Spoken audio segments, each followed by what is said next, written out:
तो वो मदरसा गवर्नमेंट की ज़मीन पर है, नाजायज़ है, उस मदरसे को आपको खुद तोड़ देना चाहिए। मदरसा अपनी ज़मीन पर बनाइए, चाहे आप खरीदिए ज़मीन को। योगी सरकार मदरसों का सर्वे करवा रही है, जिसको लेकर सियासत भी जोरों से हो रही है। इस बीच आज देवबंद में दारुल उलूम में बड़ी बैठक हुई। इस बैठक में क्या फैसला लिया जाएगा, इस पर सबकी नजरें रही। बैठक के बाद एक प्रेस कॉन्फ्रेंस की गई, जिसमें फैसलों को बताया गया। इस दौरान अरशद मदनी ने एक बड़ा बयान दिया।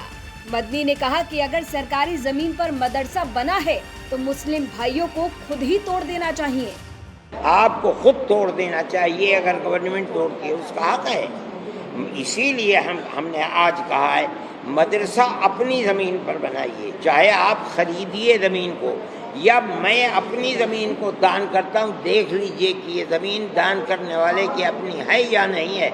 इसमें कोई खदशा नहीं है, कोई शक नहीं, कोई शुबा नहीं, कोई बात। लेकिन अगर आप किसी दूसरे की ज़मीन पर मदरसा बनाएंगे, गवर्नमेंट की ज़मीन पर मदरसा या मस्जिद बनाएंगे, वो हकीकत ये है कि मदरसा और मस्जिद नहीं होगी अगर वो उसको तोड़ देते हैं, उनका हक है। अवैध मदरसों पर जब बुलडोजर के चलने का सवाल किया गया तो अरशद मदनी ने कहा कि मुसलमानों को ऐसे मदरसे खुद तोड़ देने चाहिए।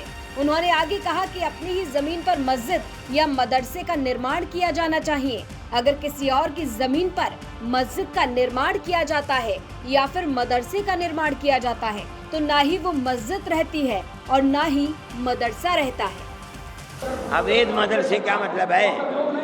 क्या मतलब है?